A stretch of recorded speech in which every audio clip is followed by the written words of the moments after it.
اگر تمہیں وہ نہیں ملا جو تم چاہتے تھے تو اب تمہیں وہ ملے گا جو اللہ چاہتا ہے۔ اللہ نے تم سے کچھ لیا ہے تو یقین رکھو، انتظار کرو اس وقت کا جو تمہیں اس سے بڑھ کر دے گا جو تم نے کھویا ہے۔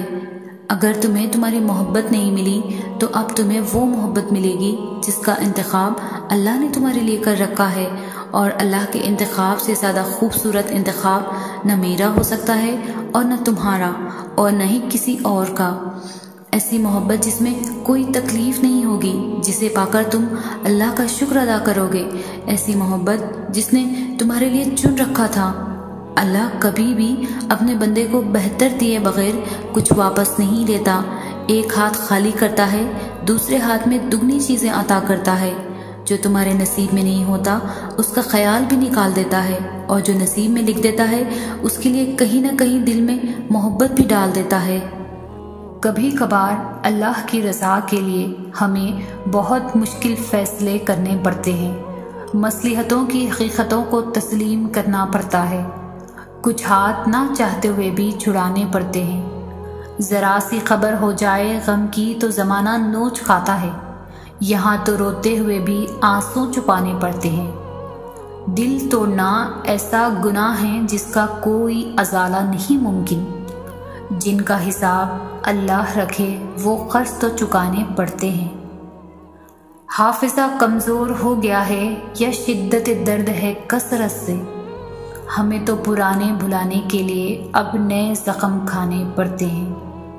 عجیب کیفیت ہے اب کہ کبھی ہم سنبھل جاتے ہیں اور کبھی اسی چیز کے لیے اللہ کو پھر سے منانے لگتے ہیں۔ حوصلہ ضبط دیکھیے کہ بہتا نہیں ایک بھی آنسو روبرو زمانہ، اور تنہائی میں سجدے میں گر کر تڑپ کر گڑ گڑاتے لگتے ہیں۔ شکایت کو جی بھی چاہتا ہے اور ڈرتے بھی بہت ہیں، سو ہم رک جاتے ہیں جب اللہ کو آپ کا نام بتانے لگتے ہیں۔ آپ شمار کیجئے اس شخص کو گنہگاروں میں جو اتنا دکھ دیتا ہے کہ لفظ منہ موڑ لیتے ہیں اور اشاروں سے دکھ اللہ کو سنانے پڑتے ہیں۔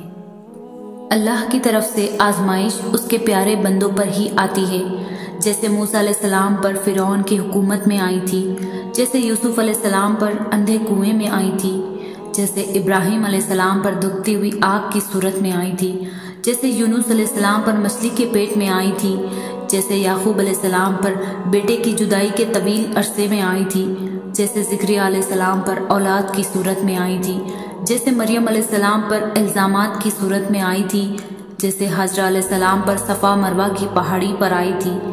لیکن ان سب نے اپنی آزمائش کے دوران صبر کیا اور پورے یقین سے اللہ سے دعا مانگی، تو اللہ نے ان کی دعا قبول فرمائی اور انہیں سرخرو کر دیا۔ ان کے لیے معجزے ہوئے اور انہیں بہترین اجر عطا کیا گیا، کیونکہ وہ توکل کرنے والے، اللہ کو اپنا مددگار رکھنے والے پرہیزگار تھے۔ اللہ یقین والوں کے لیے راستے بناتا ہے، اور جانتے ہو یقین والے کیسے ہوتے ہیں کہ جب ان کی دعائیں بھی ان کے مخالف ہو جائیں وہ تب بھی اللہ سے مانگنا نہیں چھوڑتے۔ ایسا یقین کہ جب ان کی ساری دنیا ان کی آنکھوں کے سامنے بکھرتی ہوئی دکھائی دے رہی ہوتی ہے اور وہ تب بھی آسمان کی جانب دیکھ کر کہہ رہے ہوتے ہیں ہمیں پتہ ہے تو ہمیں تھام لے گا۔ تو بتاؤ پھر کیا تم اتنا یقین رکھتے ہو اس پر کہ اپنے منصوبوں کو اس کے منصوبوں کے لیے ترک کر دو؟ نہیں، تم تو فوراً ڈر جاتے ہو اور پھر زور زور سے کہنے لگتے ہو کہ اللہ نے میری دعائیں تو سنی ہی نہیں۔ بھول گئے ہو اللہ کہتا ہے کہ تم کہو گے میں ایمان لایا اور پھر تم آزمان آ جاؤ گے۔ جان ماننی پڑتی ہے تب جا کے اللہ ملتا ہے، یقین کی کڑی سے کڑی آزمائش کاٹنی پڑتی ہے پھر جا کے معجزے ہوتے ہیں۔ تو پھر یقین رکھو، ایسا یقین کہ اگر اللہ تمہیں دائیں جانب چلنے کا کہہ دے تو تم چل دو، یہ جانتے ہوئے بھی کہ تمہاری چاہ بائیں جانب ہے۔ پھر دیکھو کیسے وہ بائیں کو دائیں طرف لے آتا ہے اور تمہیں اس راستے سے اپنی قدرتیں دکھاتا ہے جہاں سے تمہیں کچھ بھی ملنے کی توقع نہ تھی۔ بس صبر رکھو، کیونکہ اس آزمائش کے بعد تمہارے لیے قبولیت کا وہ مقام ہے جہاں مانگنے سے پہلے عطا کر دیا جاتا ہے۔ جلد ہی وہ مقام آنا ہے جہاں اللہ نے تمہیں تمہاری مانگی ہوئی ہر چیز سے نواز دینا ہے۔ جن ہاتھوں کو تم نے دعا میں اٹھا رکھا ہے نا، ان ہاتھوں میں ایک دن وہ سب ہوگا جس کے لیے تم اللہ کے سامنے گر گراتے ہو۔ اللہ دیکھ رہا ہے کہ آپ کتنی اذیت میں ہیں اور کتنی مشکل سے صبر کو قائم رکھا ہوا ہے۔ دیکھنا بہت جلد وہ آپ کو سکون سے نواز دے گا اور آپ کو صبر کا پھل ضرور عطا کرے گا۔ آزمائش تو انہی کے لیے ہوتی ہے جنہیں اللہ چاہتا ہے، اور صبر وہی کرتے ہیں جو اللہ کو چاہتے ہیں۔ جب اللہ دل میں آنے والی باتوں کو جان کر دعائیں قبول کر لیتا ہے تو دل کو پسند آنے والے پسندیدہ شخص کو تمہارا ہم سفر بھی تو بنا سکتا ہے نا۔ میں نے اپنی قسمت کو اللہ پر چھوڑ دیا ہے، اسی لیے نہیں کہ وہ بہتر کرے گا، بلکہ اسی لیے کہ اللہ سے بہتر کوئی کر ہی نہیں سکتا۔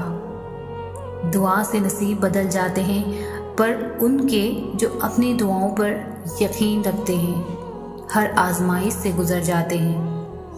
دعا کی قبولیت کی اس سے بہتر نشانی اور کیا ہو سکتی ہے کہ اللہ نے اب تک آپ کا دل دعاؤں میں لگایا ہوا ہے۔ بس صبر رکھو، کیونکہ اس آزمائش کے بعد تمہارے لیے قبولیت کا وہ مقام ہے جہاں مانگنے سے پہلے عطا کر دیا جائے گا۔